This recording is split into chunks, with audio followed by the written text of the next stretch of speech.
बच्चों, कैसे आप लोग? तो फ्यूचर डॉक्टर्स और सारे के सारे NEET aspirants, welcome back to your favourite study destination बायोनिति मेंटर, आपका one stop solution for all your biology related studies. चाहे वो बोर्ड की बात है, चाहे वो नीट की बात है, बच्चों सारा का सारा कंटेंट फ्री ऑफ कॉस्ट हम आपको प्रोवाइड करवाते हैं। चाहे वो डिटेल वीडियो हो, चाहे वो माइंड मैप्स हैं, चाहे NCERT line to line MCQ हो, और भी बहुत कुछ आपको एक ही जगह पर फ्री ऑफ कॉस्ट मिलने वाला है। तो जैसे पहले आपने हमें सपोर्ट किया था बायोनिति आरआरजी के साथ, आप वही सपोर्ट हमें दिखाइए बायोनिति मेंटर के साथ। चैनल को ज़्यादा से ज़्यादा subscribe, like, share and comment कर दीजिए बच्चों। और इस सेशन में लिविंग वर्ल्ड के पार्ट 2 में हम डिटेल में बात करेंगे डाइवर्सिटी की, टैक्सोनॉमी की एंड नोमेनक्लेचर की। और प्रीवियस वीडियोस में जैसा कि मैंने बताया था, नीट में सक्सेस के लिए एनसीईआरटी रामबाण है। और आप ये प्रॉमिस करेंगे, कमेंट सेक्शन में लिखेंगे कि नीट में आप अच्छी रैंक लेकर आएंगे, लेकिन वो बिना बायोलॉजी के पॉसिबल नहीं है बेटा। तो ये सारी ट्रिक्स और टेक्निक्स भी आपके साथ डिस्कस की गई हैं प्रीवियस वीडियोस में, आप चैनल पर जाके देख सकते हैं। तो अभी बिना किसी देरी के स्टार्ट करते हैं बच्चों। अब हम बात कर रहे हैं बायोडाइवर्सिटी की। आपने देखा होगा कि जो अर्थ है हमारी, उसमें हर तरफ आपको क्या दिखाई देते हैं? Earth is full of living organisms. और ये लिविंग ऑर्गेनिजम्स एक यूनिकनेस प्रोवाइड करते हैं all over the world. And ये जो ऑर्गेनिजम्स हैं, they are core area of research. Core area है ये रिसर्च का। तो जब इनको टोटल में स्टडी किया जाता है कि number and type of organisms present on earth, it is known as biodiversity. अब ये ऑर्गेनिजम्स मॉर्फोलॉजिकली अलग अलग हो सकते हैं कि बाहर से देखने पे हम देख फील करते हैं कि कोई छोटा है, कोई बड़ा है, कोई मोटा है, कोई पतला है। साइज का वेरिएशन, कलर का वेरिएशन, हैबिटेट का वेरिएशन की एक्वेटिक हो सकते हैं ऑर्गेनिजम्स, टेरेस्ट्रियल हो सकते हैं ऑर्गेनिजम्स। हैबिट्स की बात करें तो कुछ की ईटिंग हैबिट्स, कुछ इंसेक्टिवोरस हो सकते हैं, कुछ हर्बीवोर हो सकते हैं, है ना। तो अलग अलग फॉर्म में, वैरायटी में ये ऑर्गेनिजम्स हमें देखने को मिलते हैं। और उनका जो सम टोटल है उसको हम क्या कह देते हैं बच्चों? बायोडाइवर्सिटी। जो ग्लोबल एस्टिमेट है कि प्रेजेंटली 1.7 टू 1.8 मिलियन स्पीशीज जो है ऑर्गेनिजम्स की वर्ल्ड वाइड अवेलेबल है, प्रेजेंट है। जिसमें से मेजर पार्ट जो है that is animals, 1.25 million animals है। और एनिमल्स में भी अकेले इंसेक्ट्स जो कि आर्थ्रोपोडा का पार्ट है, क्लास है आर्थ्रोपोडा की, वो 1 मिलियन के आसपास है। Rest are the plates. लेकिन जो ग्लोबल एस्टिमेट्स हैं वो इससे ज्यादा है। It is believe that 12 to 12 million जो स्पीशीज हैं ऑर्गेनिजम्स की वर्ल्ड वाइड, वो मिलती है। इसका मतलब क्या है?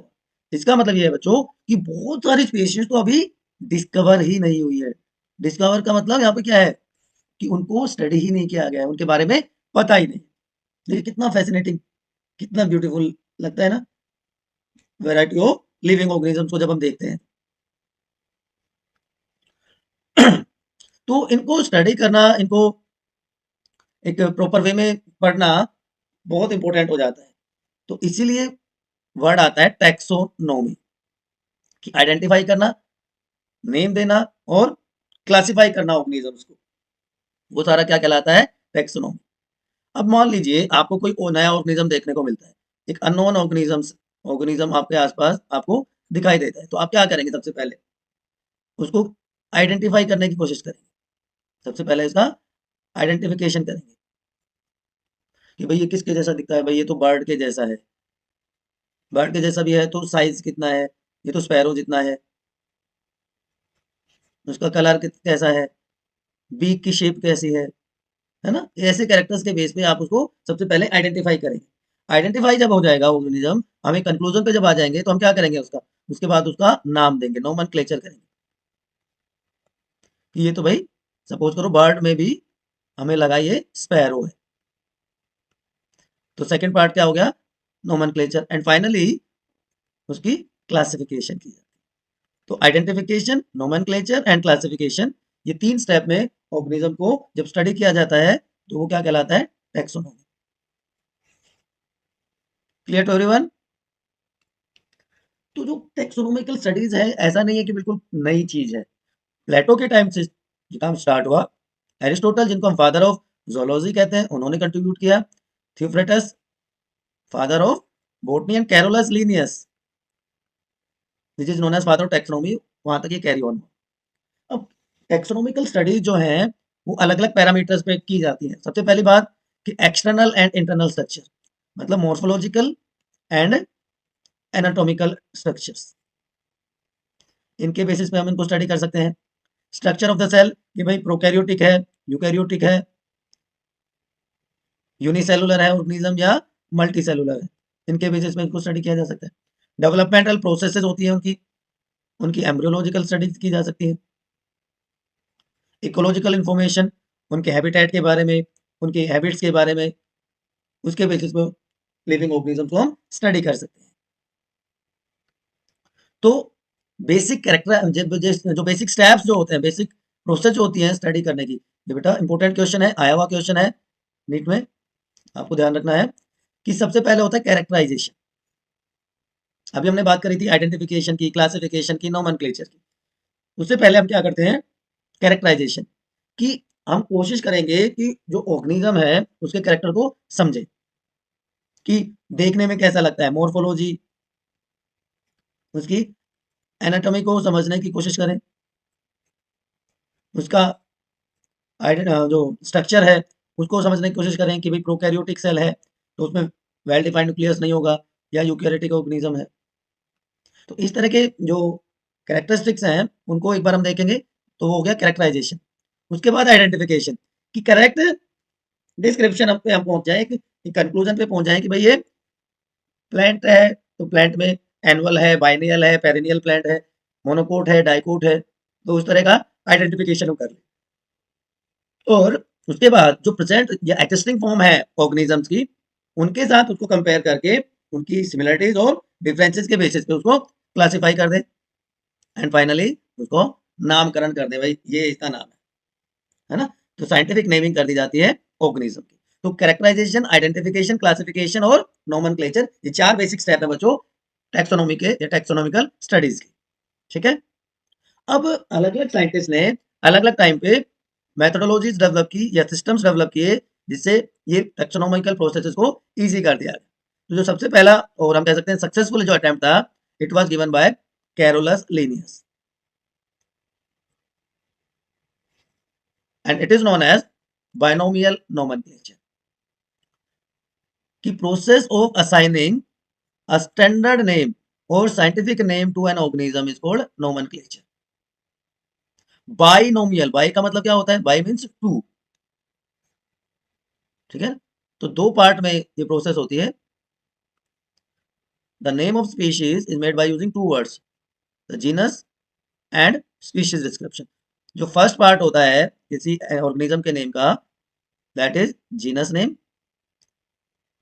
And second part is species epithet, ठीक है। तो फर्स्ट पार्ट में जीनस को कंसिडर करते हैं और सेकंड पार्ट में उसकी स्पीशीज की डिस्क्रिप्शन दी जाती है। अब साइंटिफिक नेम्स देने के लिए प्लांट्स को एक इंटरनेशनल ऑर्गेनाइजेशन है जिसको कहते हैं international code for botanical nomenclature या आईसीबीएन। देखिए ये ध्यान रखने की बात है, यहाँ पर प्लांट के लिए 4 यूज किया गया है और एनिमल के लिए ऑफ होता है। ये बहुत कंफ्यूजिंग है, बच्चे गलत करके आते हैं, आपको नहीं करना है। एनिमल्स के लिए क्या हो जाएगा, international code of zoological nomenclature. तो बेसिक डिफरेंस किसका है, ऑफ एंड फोर का है, ध्यान रहेगा आप लोगों को। अब ये क्यों जरूरत पड़ी, ये जरूरत क्यों पड़ी क्लासिफिकेशन या नोमेनक्लेचर या नेमिंग की जरूरत क्यों पड़ी ऑर्गेनिजम्स को। देखिए बच्चों, हर ऑर्गेनिज्म का एक लोकल नेम होता है ना, या हम कह सकते हैं नेटिव नेम होता है, जो उसके आसपास यूज करते हैं हम लोग, करते हैं कि नहीं करते। जैसे बहुत कॉमन सा एक एग्जांपल मैं आपको बताता हूँ, कैलोट्रोपिस। तो कैलोट्रोपिस तो साइंटिफिक नेम हो गया, इट इज साइंटिफिक नेम। लेकिन अगर मैं लोकल नेम की बात करूं तो इसको अलग अलग एरिया में अलग अलग नाम से जाना जाता है, पहचानते हैं। इसको कह देंगे आकड़ा, जो हमारी नॉर्थ इंडियन बेल्ट है जिसमें हरियाणा आता है, हरियाणा में इसको आंकड़ा कह देंगे, राजस्थान में इसको आक कह देंगे,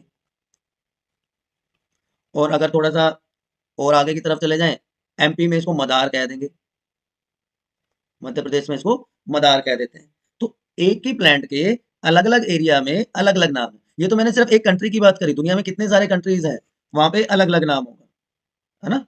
तो सारे के सारे देश एग्री हुए to adopt principles and processes जो कि फॉलो की जाए while giving name to the organisms, और वो क्या कहलाती है, टेक्सोनोमिकल स्टडीज, जिसमें नोमेनक्लेचर किया जाता है ऑर्गेनिज्म का। तो वो प्रिंसिपल और प्रोसेसेस का जो इंपॉर्टेंट पार्ट है दैट इज नोमेनक्लेचर। तो हमने आईसीबीएन की बात कर ली फॉर प्लांट्स, हमने आईसीजेडएन की बात कर ली फॉर एनिमल्स। दोनों में बेसिक डिफरेंस क्या था, इसमें फॉर यूज किया जाता है, इसमें ऑफ यूज किया जाता है। उसके बाद अगर वायरसेस की बात कर लेंगे तो आईसीवीएन, इंटरनेशनल कोड ऑफ, सिर्फ प्लांट में फॉर यूज किया जाता है, ठीक है, ऑफ वायरल नोमेनक्लेचर, वायरसेस के लिए आईसीवीएन, और आईसीसी आईसीएनसीपी। तो ये क्या हो जाएगा, international code for sorry code of nomenclature of cultivated plants, cultivated plants के लिए आईसीएनसीपी। यहां मैं दोबारा से लिख देता हूं, international code of nomenclature for sorry of cultivated plants. तो ये तीन बेसिक थे, मेन थे, इसके साथ साथ ये वाला भी यूज किया जाता है। तो अब हम वापस से कैरोलस लिनियस पे आ जाते हैं, कार्ल वॉन लिन, जिसको हम कैरोलस लिनियस भी कहते हैं। तो दो कंपोनेंट मैंने बताए, जो फर्स्ट पार्ट है, फर्स्ट कंपोनेंट है वो जीनस का नेम है, जेनेरिक नेम है, और सेकंड जो पार्ट है वो स्पीशीज एपिथेट को रिप्रेजेंट करता है। अब जो लीनियस ने नाम दिए वो सारे के सारे लैटिन में है, क्यों, क्योंकि Latin is a dead language, तो उसमें अब बहुत सारे चेंजेस नहीं होते, इनको इटैलिक्स में लिखा जाता है। ये रूल्स की भी बात करूंगा, रूल्स भी आपको बताऊंगा। चलिए रूल्स की ही बात कर लेते हैं पहले हम। तो जो बायनोमियल नोमेनक्लेचर था, जहां पे दो कंपोनेंट या दो नेम सिस्टम क्लासिफिकेशन जिसको कहते हैं, इसमें जो पहला पार्ट है, अब हम बात करते हैं मैंगो की। एनसीईआरटी का एग्जांपल है, एनसीईआरटी में दिया हुआ है। तो जो पहला पार्ट है वो क्या किसको रिप्रेजेंट कर रहा है, जीनस को, दैट इज मैंजीफेरा। और सेकंड पार्ट जो है वो किसको रिप्रेजेंट कर रहा है, स्पीशीज एपिथेट या स्पीशीज को। तो मैंजीफेरा इंडिका जब हम बात करेंगे तो वर्ल्ड वाइड अब पता है हम किसकी बात कर रहे हैं, किसकी बात कर रहे हैं, मैंगो की, ठीक है। लेकिन अब इसके साथ मैं एक और चीज करने वाला हूं, मैं इसके आगे अगर लिख दूं लिन,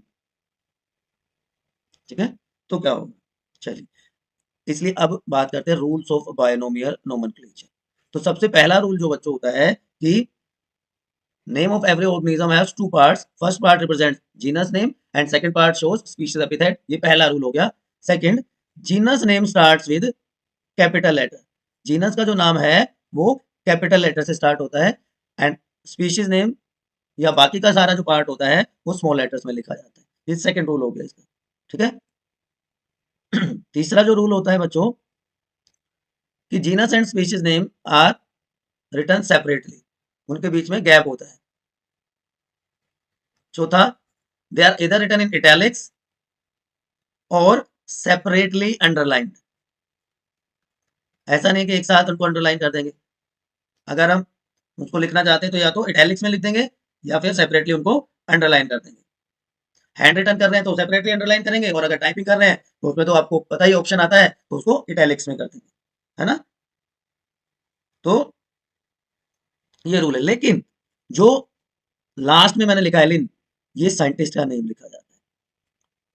तो साइंटिस्ट के नेम को ना तो अंडरलाइन किया जाता, ना उसको इटैलिक्स में लिखा जाता है।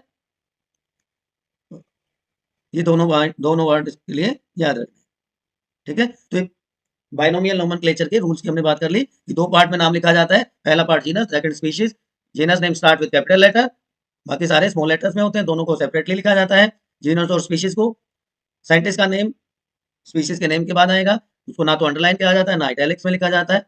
अगर हैंड रिटन कर रहे हैं तो सेपरेटली अंडरलाइन करेंगे जीनस और स्पीशीज के नेम को, और अगर टाइप है तो उसको इटैलिक्स में लिखा जाएगा। याद रहेगा आप लोगों को? यहाँ तक कोई कंफ्यूजन है तो प्लीज आप मुझे बताइए, फटाफट बताइए कमेंट सेक्शन में, कोई कंफ्यूजन है तो। नहीं है? चले आगे, बताओ बताओ, चले आगे। मैंगो, मैंगो देख रहे हो? मैंगो से भी आगे भी नहीं, आगे चलना है कि नहीं चलना? चलिए, तो ये सारे के सारे रूल मैंने आपके लिए समराइज कर दिए। एक बार फिर से मैं रीड आउट कर देता हूँ कि बायोलॉजिकल नेम्स आर जनरली लैटिनाइज्ड और लैटिन फॉर्म में लिखे जाते हैं। क्यों? क्योंकि डेड लैंग्वेज है, याद रहेगा। डेड लैंग्वेज होने का फायदा ये कि उसमें चेंजेस नहीं आएंगे। Second, the first word in a scientific name denotes the genus name, generic name, and second represent the species epithet. Second rule हो गया, या इनफैक्ट रूल फर्स्ट है।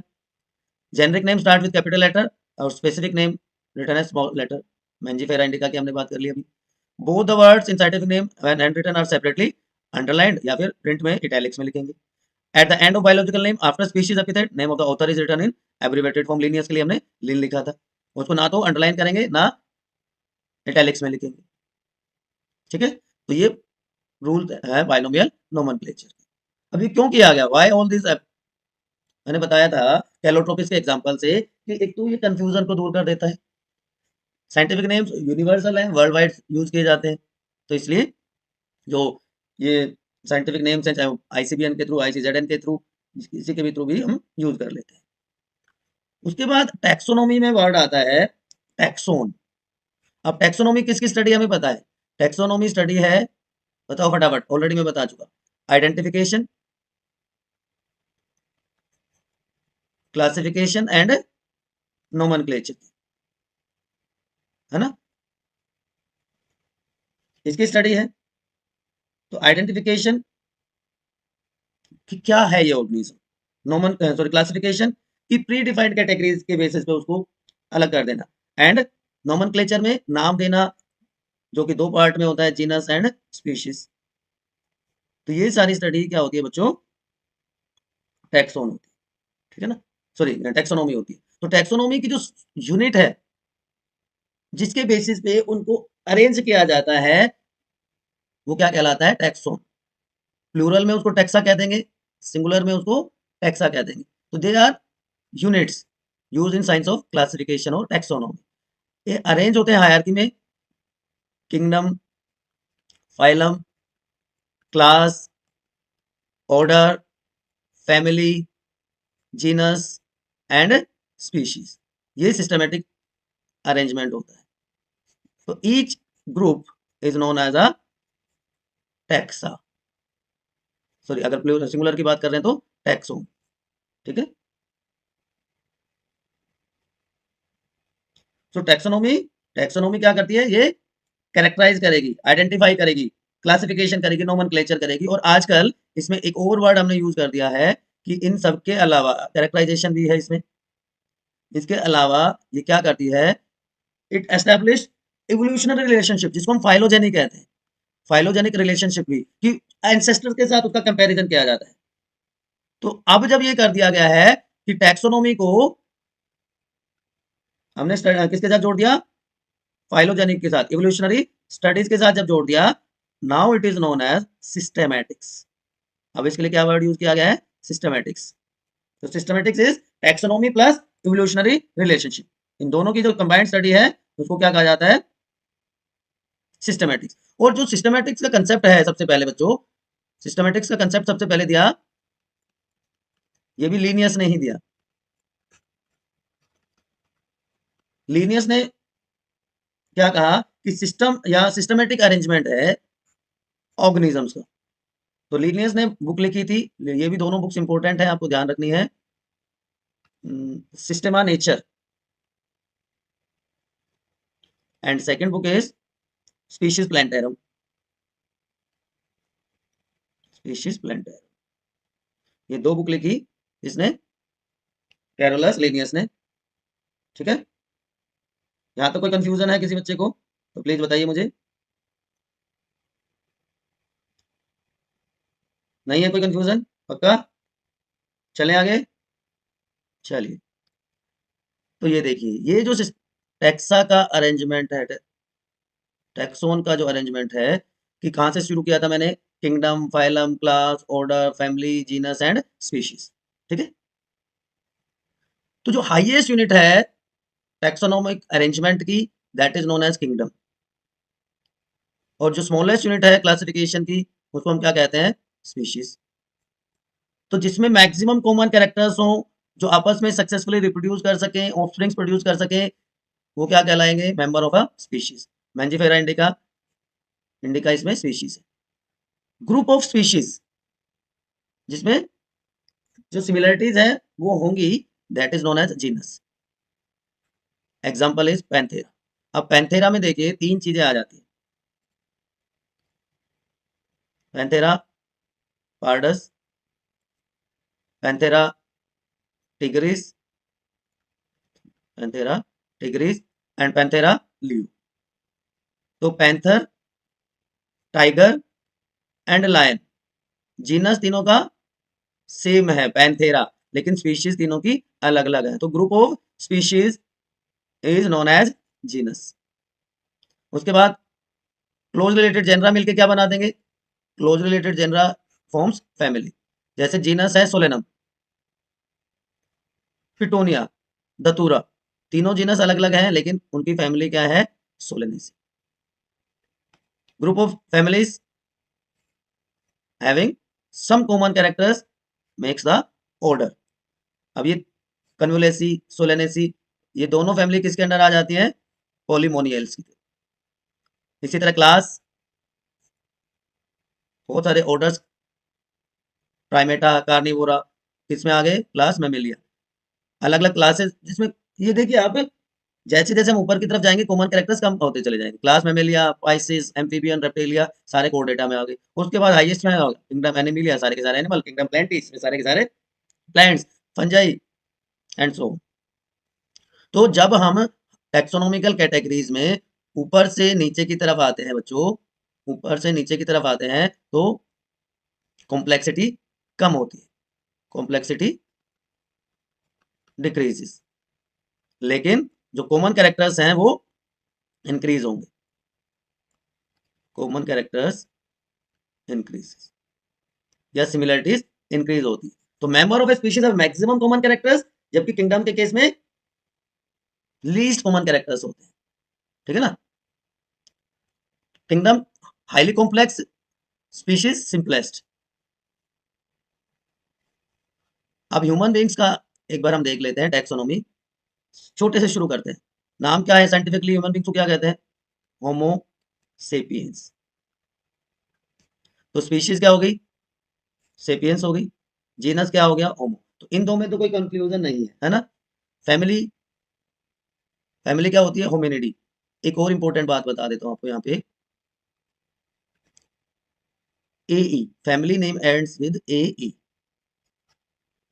Order Primates, class Mammalia, phylum Chordata, kingdom Animalia and domain, 3 domains of life होते हैं ना। Karl रोस ने 6 kingdom classification दी थी, उसके बेसिस पे 3 डोमेन, तो उसी में से यूकैरिया इज वन। तो ये टैक्सोनॉमी है ह्यूमन बीइंग्स की। कोई कंफ्यूजन है इसके रिलेटेड तो बताइए, प्लीज बताइए बच्चों। अब देखिए, मैंने सोचा कि चैप्टर को थोड़ा अलग ढंग से रिप्रेजेंट किया जाए, तो आपको ये क्लियर हो जाए कि एनसीईआरटी का वर्ड टू वर्ड, जैसा कि मैंने आपको प्रॉमिस किया था, उसमें कोई कंफ्यूजन नहीं है। तो देखिए एनसीईआरटी का वर्ड टू वर्ड आपको दिखाता हूँ यहाँ पर। हमने बात करी स्पीशीज की, तो taxonomic studies consider group of individual organisms with fundamental similarities, ठीक है, जो आपस में रिप्रोड्यूस कर सके, तो उसको क्या कहते हैं, species. One species should be able to distinguish from the other on the basis of morphological differences. Mangifera indica, इसको मैंगो कहते हैं, सोलेनम ट्यूबरोसम, पोटैटो, ये दोनों प्लांट हो गए, एंड पैंथेरा लियो, लायन की बात होगी। अब तीनों के तीनों नेम, इंडिका, ट्यूबरोसम एंड लियो, ये स्पीशीज एपिथेट को रिप्रेजेंट करते हैं, जबकि पहला जो वर्ड है मैंजीफेरा, सोलेनम एंड पैंथेरा, ये जीनस है। तो जीनस एंड स्पीशीज दो पार्ट हो गए। अब जीनस में है वन और मोर देन वन स्पीशीज, तो group of species is known as genus.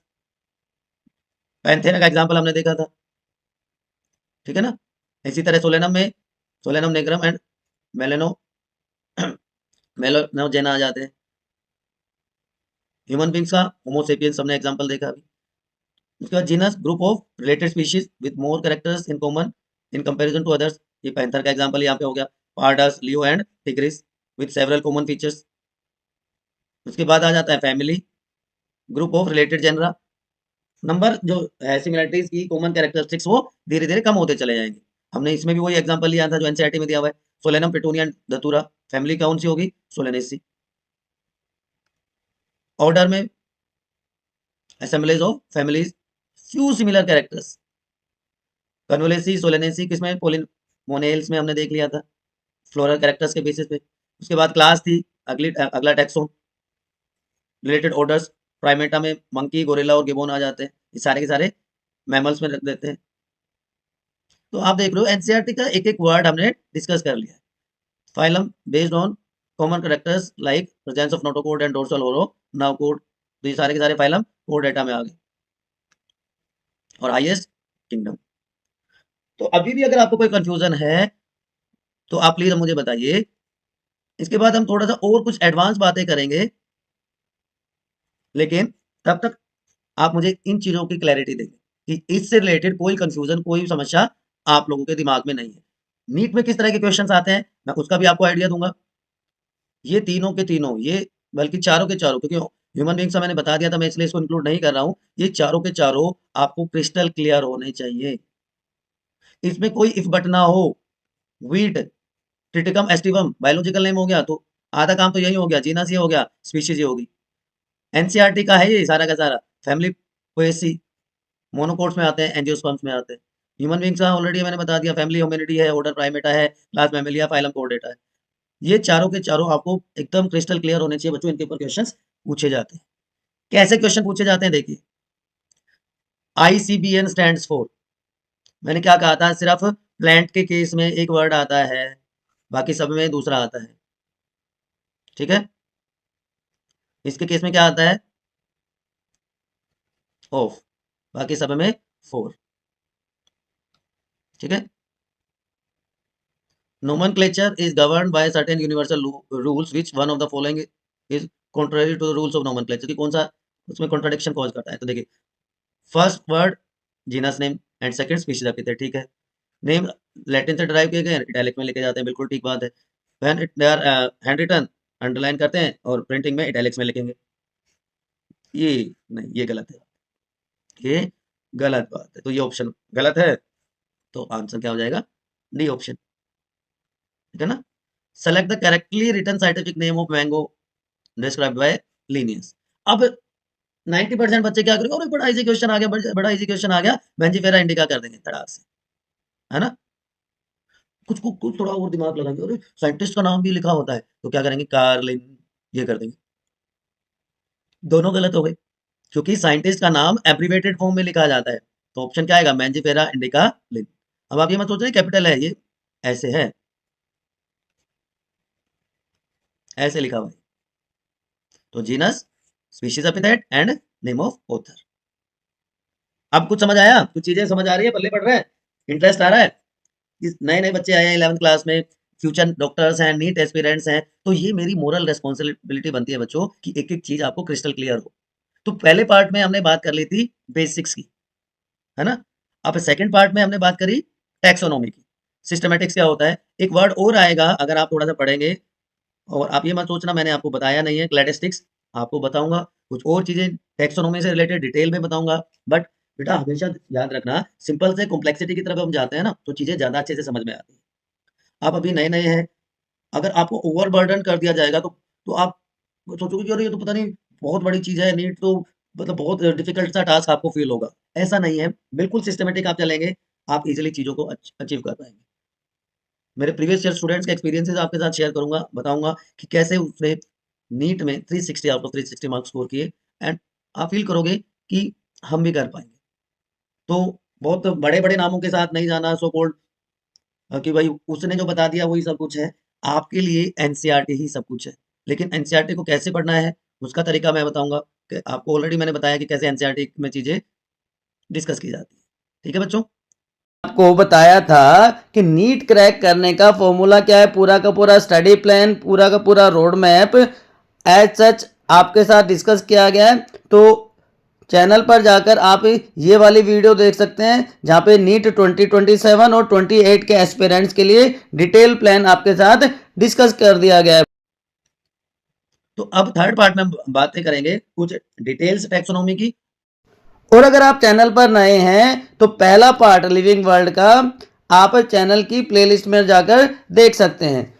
पूरा का पूरा नीट का लास्ट 10 इयर्स का chapter wise unit wise analysis भी आपके चैनल पर अवेलेबल है। तो बायोनीति मेंटर के प्लेलिस्ट में आपको मिल जाएगा।